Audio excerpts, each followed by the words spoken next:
El breve comentario y la práctica de hoy es la práctica de Chenrezig, del Buda de la compasión.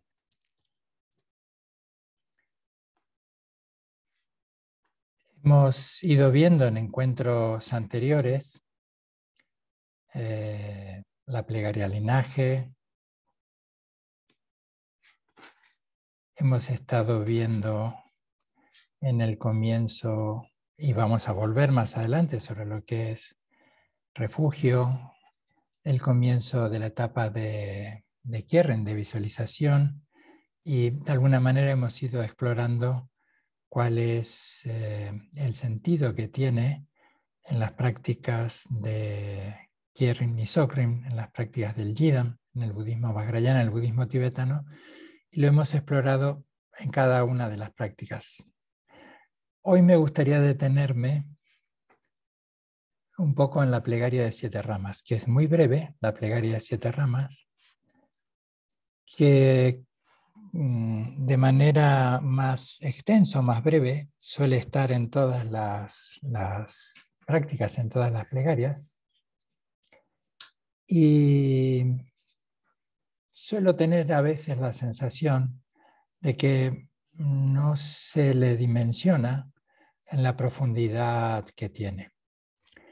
Creo que parte de ello porque estar hablando del abandono de emociones disfuncionales, desadaptativas, como el orgullo, la ira, la envidia, los celos, en parte, y esto es mi propio razonamiento, no sé si es así, tomarlo simplemente como un comentario. Creo que como en general contactamos con la plegaria de 7 ramas, cuando estamos haciendo la práctica, sea colectiva o en nuestra casa, no estamos interactuando con los demás. Aunque estemos aquí en un centro con varias personas más, no estamos interactuando. Nos estamos acompañando, pero no estamos interactuando. Con esto quiero decir que hay, en general, aunque los seres humanos somos muy hábiles y nos solemos apañar muy bien para generar líos y conflictos, en general el punto de la ira, del odio, del orgullo, de los celos, de la envidia, está como apaciguado, sosegado, porque no estamos interactuando.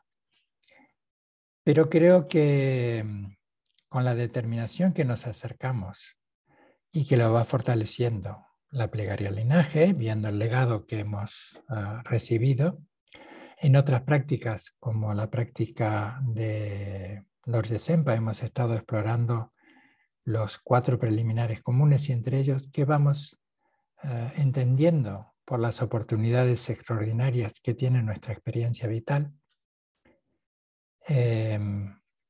por la determinación que vamos sosteniendo cada vez que tomamos refugio.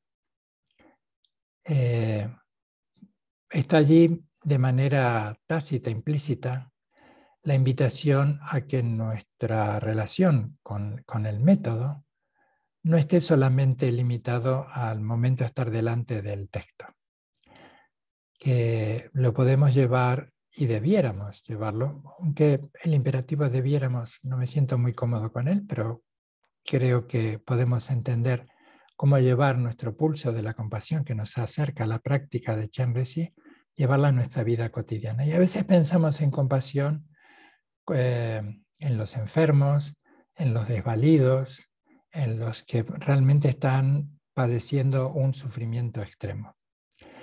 Pero la compasión tiene tantísimas maneras de expresarse y en la vida cotidiana, pues muchas. La forma de llevar compasión a nuestra vida cotidiana es llevar armonía, estar disponibles para los demás, en no generar conflictividades. Con lo cual, la plegaria de 7 ramas es un extraordinario apoyo para nuestra vida cotidiana, tanto para lo que nos invita a hacer como para aquello que nos invita a no hacer. Esto es algo que está muy presente también en todas las prácticas, que de manera implícita podemos recordar, por ejemplo, los 10 actos no virtuosos y los 10 actos virtuosos. Podríamos también recordar las 6 paramitas o las 6 virtudes trascendentales y podríamos llamar a sus opuestos las no paramitas. Esta invitación es constante tanto a hacer algo como a no hacer. lo otro. Y para una y para otra cosa, para el hacer y para el no hacer, necesitamos ese punto de claridad, ese punto de un claro discernimiento, un punto de autoobservación, de autodisciplina, tener una determinación constante, sin neurosis, sin estrés, pero ese punto de determinación para llevarlo a nuestra vida cotidiana, porque el hecho de saber un texto o de saber las riquezas de las tradiciones espirituales, cualquiera sean ellas, no nos convierte en seres amorosos y cuidadosos con los demás. Una cosa es el conocimiento y luego suele haber este paso que a veces hay un abismo entre nuestro conocimiento y la aplicación de ese conocimiento en nuestra vida cotidiana. Parafraseando a Marcus Gabriel, que es un joven filósofo alemán, comenzado a leer Éticas para tiempos oscuros, lo dice de esta manera: identificar patrones de pensamiento éticamente insostenibles y formular propuestas de corrección son tareas de todos, ¿no?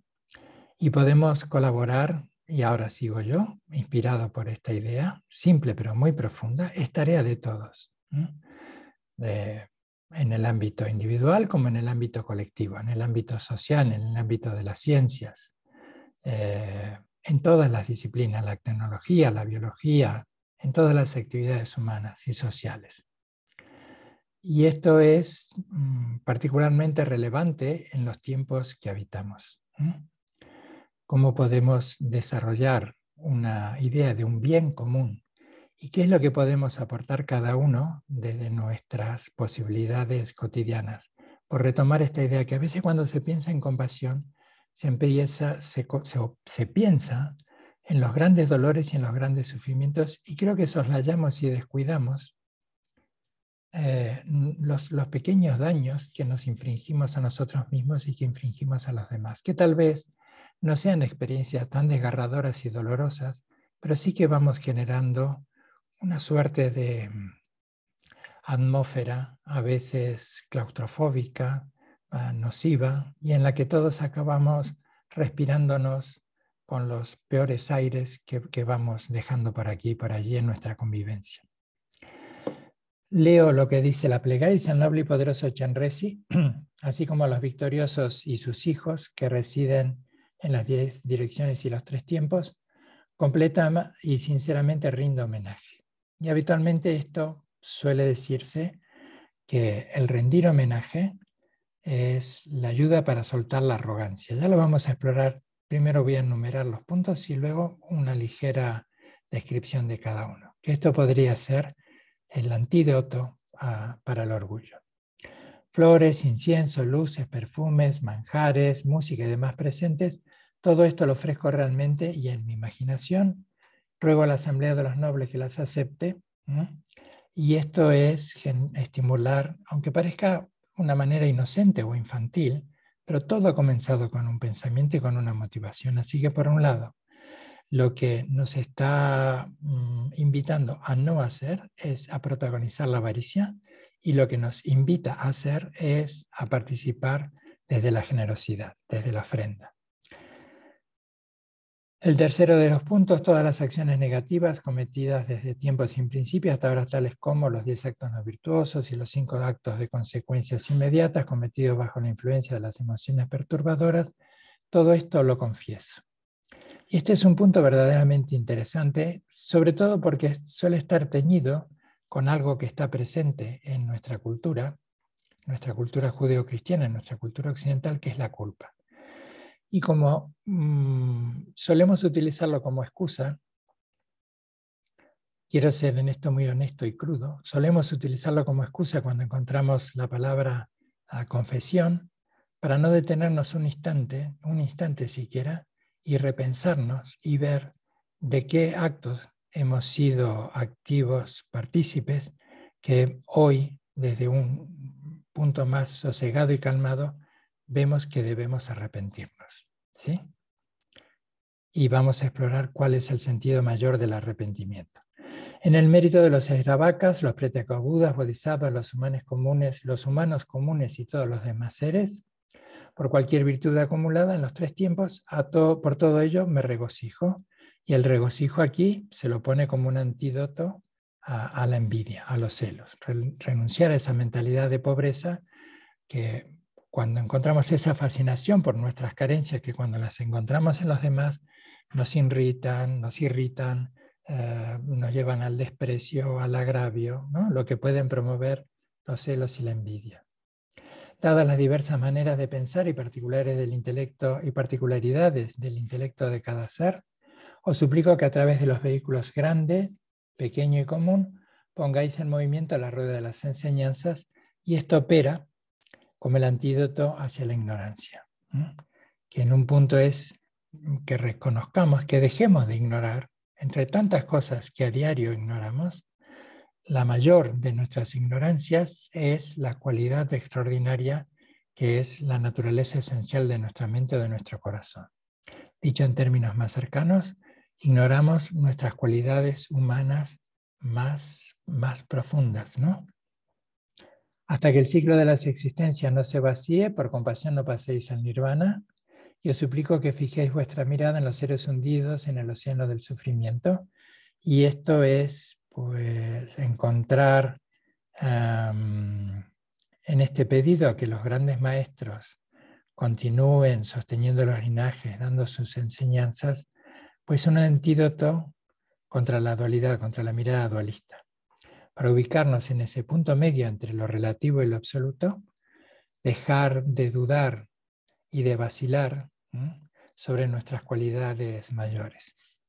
El 7º punto es que todo el mérito que yo haya podido acumular pueda ser la causa de que todos alcancen el despertar, y que así sin demora yo me convierta en un guía espiritual para todos los seres. Y esta es la última referencia en la que nos invita a abandonar o al menos disminuir esa exagerada importancia personal que nos solemos adjudicar. Así que nos encontramos con las postraciones, la ofrenda, la confesión, la alegría o regocijo, la súplica para que los grandes maestros sigan girando la rueda del Dharma, la dedicación de méritos. La primera ofrenda son las postraciones. Pero fundamentalmente la postración, el ejercicio de postrarnos, que hay un extraordinario desarrollo en un texto de Terdan Limpa que va explicando cómo los 5 puntos de nuestro cuerpo, como la frente, las 2 manos y las rodillas, repetidamente van tomando contacto con el suelo cada vez que nos postramos o nos posternamos. ¿Cómo podemos pensar que las 5 emociones conflictivas representadas en esos 5 puntos, como la frente, las 2 manos y las rodillas, al incorporarnos y al llevar las manos juntitas, nosotros y todos los seres vamos dejando atrás la negatividad de todas esas emociones conflictivas? Pero el punto principal de que el orgullo esté aquí presente y reflexionemos sobre él, va más allá de ese orgullo o de esa vanidad que a continuación la tratamos, ese orgullo habitual, ¿no? Ese sentirnos tan hinchados de nosotros mismos, ¿no? Es ese sentido tan potente del ego. El orgullo necesita un sentido muy potente del ego, y es muy difícil, si nos escudamos o si nos vemos aprisionados en ese sentimiento tan potente del ego, de un superego, que nos podamos sumergir en la naturaleza auténtica de nuestra mente. El orgullo es una limitación, es una suerte de barrera que vamos poniendo alrededor de esto que llamamos naturaleza de la mente. Algunas veces he recibido este ejemplo. Imagínate un bote de cristal que está tapado. El espacio que está dentro de ese bote de cristal es exactamente igual al espacio que rodea al bote. Arbitrariamente lo encontramos separado porque hay una tapa, pero en cuanto quites esa tapa, no podrás distinguir la separación entre lo que antes veías de manera tan nítida como ese espacio, allí encapsulado, encerrado en ese bote con tapa. La misma metal como metáfora, pues el orgullo es como parte de esa tapa que hace que nos sintamos de una manera tan distinta y que nos sobrevaloremos. Entonces, quitar esa imaginaria tapa de ese bote que somos nosotros, pues que se diluya esa exagerada importancia personal que nos solemos atribuir, que nos vuelve tan orgullosos, pero ya no solo orgullosos de habilidades físicas, intelectuales o deportivas, sino de entender que lo que decimos es una verdad en sí misma. El orgullo de sentirnos como jueces de lo que hacen los demás, de lo que está aquí, y dictaminamos lo que es correcto y lo que no lo es. Muy rápidamente pasamos al segundo de los puntos de la plegaria de 7 ramas, que son las ofrendas. Y suele decirse que lo que se practica es la generosidad como antídoto contra la avaricia. Y aquí la avaricia no es la avaricia cotidiana, de que no queremos dar algo, soltar o compartir, sino fundamentalmente de este pensamiento tan lineal y rígido y nos suele atrapar y que hace que se solidifique también nuestros pensamientos y otra vez el sentido del yo. Es como si imaginariamente, cada vez que vamos trabajando con uno de estos 7 puntos, vamos apartando obstáculos que nos permiten comunicar de corazón y de manera abierta con la realidad en la que nos encontramos nosotros y en la que se encuentran los demás. Es ir desmontando todos aquellos hábitos cotidianos que nos hacen sentir separados y distintos. Todos suelen surgir de 1 o 2 puntos cuanto mucho, que es el miedo a la muerte, que nos hace estar absolutamente temerosos y vamos buscando en el orgullo, en la envidia, en la avaricia, como referentes para sentir nuestra existencia, bien sea por aquello que tenemos y queremos retener, o por aquello y no dar, no compartir, o por aquello que no tenemos y que queremos conquistar, o incluso apoderarnos y quitar. Así que el punto de la avaricia es ese pensamiento lineal que tiende a que la mente acabe manipulando e intentando forzadamente poner la vida de acuerdo a su parecer. El punto de la confesión, y esto decía que como es una palabra que nos remite a tradiciones o a nuestra cultura que sin duda han hecho mucho daño, ese punto de la culpa mal entendido, pero nos excusamos de no revisar y de responsabilizarnos por nuestros actos. A veces podríamos ser amables en revisar nuestros actos pasados, pero también con un punto de honestidad y de crudeza, de ver cómo las emociones disfuncionales nos han convencido, entrecomillado, nos han dado argumentos para haber cometido alguna de estas tropelías emocionales que hemos dañado a los demás o a nosotros mismos. El arrepentimiento, que lo podemos tener en cuenta para el futuro, porque como se explica en la práctica de Vallazado en los 4 poderes, está ese punto de reconocer, de comprometerse a no volver a repetir la misma actividad. Ese es el punto de la disciplina y el punto constante de implicarnos y de hacer lo necesario para reparar ese daño. Shakpa, la palabra tibetana, lo expresa muy bien, que es a lo que nos ayuda el arrepentimiento, porque dentro de la idea del budismo vajrayana, el arrepentimiento va acompañado de ese reconocimiento gozoso de la lucidez, del discernimiento, una de las cualidades por ser seres autoconscientes. En vez de culparnos, nos responsabilizamos, pero agradecemos esa capacidad que tenemos de observarnos a nosotros mismos y aplicamos lo que se llama Shakpa. Hace pocos días ponía este ejemplo, ¿no? Imagínate que has llegado con la compra a casa y estás trabajando con verduras, las estás sacando de los envases y vas descartando. Y una vez que has descartado eso, no lo vuelves a tomar. Si descartas el plástico que envuelve las verduras o las frutas, lo que irá a tu cocción, a tu plato, serán las verduras y las frutas, pero lo que ya has desestimado, no lo vuelves a tomar para ponerlo en el plato. Eso ya lo has descartado, porque has entendido que no sirve, y está ya en el bote de basura. Así que ese punto del arrepentimiento, que tiene este punto de reconocer nuestras contradicciones, nuestras dificultades, nuestros errores, acompañados de ese punto de discernimiento que no es para festejar lo mal que lo hemos hecho o lo regular que lo hemos hecho, sino es honestidad, eso es compasión también, de darnos cuenta que hemos cometido un error y abandonarlo con ese punto de shakpa, ¿no? Desprendernos, a comprometernos, así como no tomamos nada del bote de basura para llevarlo a nuestro plato, no tomar ninguna de estas emociones disfuncionales y desadaptativas para llevarlas a nuestra vida cotidiana. La alegría o el regocijo como antídoto a los celos, ¿sí? Entonces, esto es otro de los puntos que en la mente del meditador con perseverancia y constancia va desarrollando.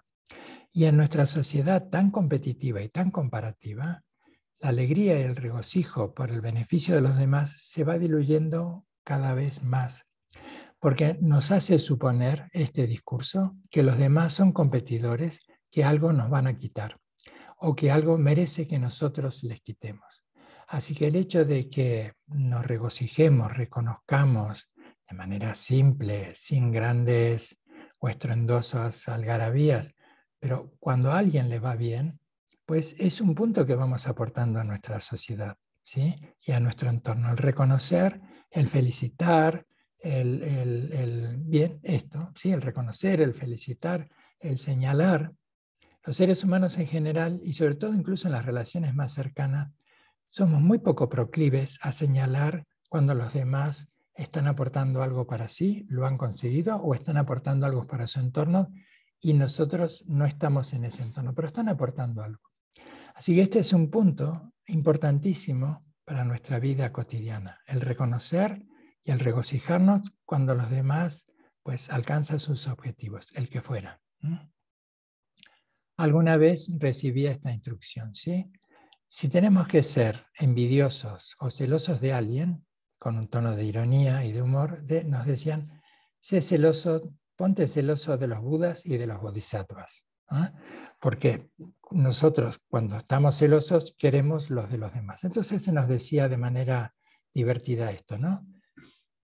Sed celosos en todo caso de budas y bodhisattvas, porque ¿para qué tener celos de otras personas, de otros seres tan neuróticos como nosotros?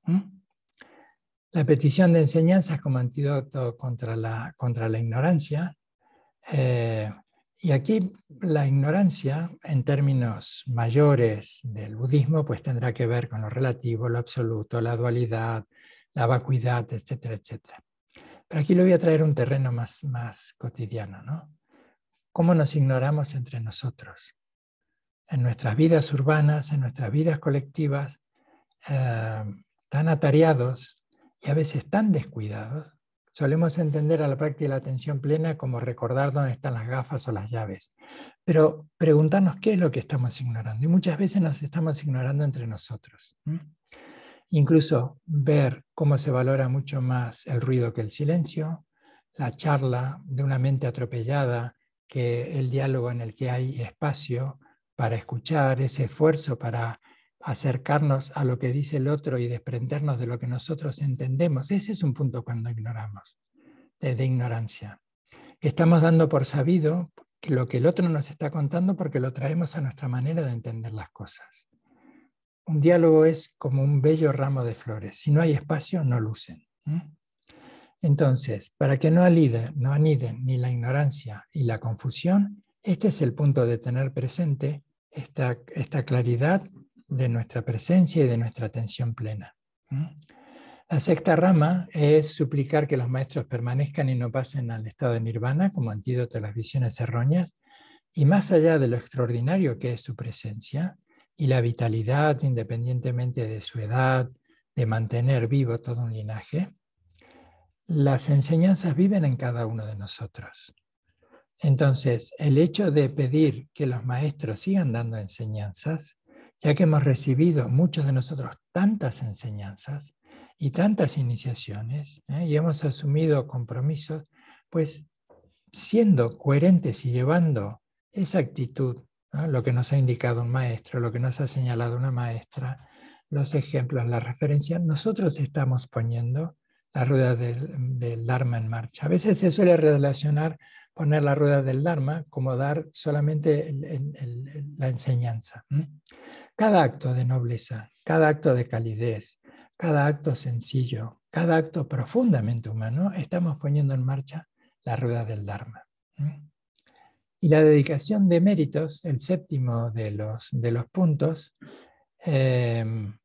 es, si hacemos otra vez esta metáfora de que estábamos encerrados y que vamos dejando caer muros o vamos manteniendo esa tapa de ese imaginario bote cada vez más abierta, y ya ni siquiera hay bote, estamos en ese punto de apertura y de espaciosidad. Ese es el punto mayor de la dedicación de mérito, que es dedicarnos a hacer el bien a los demás. Cosas simples, cotidianas. Porque a veces, insisto, pensamos en las grandes tragedias, y como individualmente no las podemos solucionar, los ámbitos de desarrollo son muy distintos en las geografías a los nuestros, pues hay como una suerte de disculpa. Entonces, todo nuestro día, en cualquier ámbito que estemos, la dedicación de méritos es, pues, satisfacer eso de, pueda mi mente hoy ser amable y hacer, aunque más no sea, una pequeña cosa para los demás. Y eso es una enorme contribución, ¿sí? Ese es el camino con el que nos embarcamos para mantener vivo el recorrido de los Budas y de los Bodhisattvas. En nuestras proporciones, en nuestra escala, pues seguir ese mismo recorrido y ese ejemplo. Entrenar nuestro cuerpo, nuestra palabra, nuestra mente, para que sean una expresión de la virtud. Y este es un punto que me gusta mucho, la dedicación de méritos y al ser agentes activos en nuestras vidas cotidianas y relacionales, es abandonar el viejo hábito de la duda y la vacilación. Nuestro yo, que a veces es tan avaricioso, tan seguro de sí mismo, que muestra orgullo, que muestra vanidad, que se muestra celoso, que se muestra irritado, que se muestra ofendido, ¿ah? Todas esas cosas de las que tontamente se jacta, ahora, que debiera resaltar sus cualidades mayores, ahora es tontamente humilde. No puedo, es demasiado para mí, esto me supera. Entonces, dejar atrás esa duda y esa vacilación, y insisto, en nuestras vidas urbanas, en nuestra cotidianeidad, tenemos un campo extraordinario para poner en marcha la rueda del Dharma en el autobús, en la compra, en donde quiera que estemos.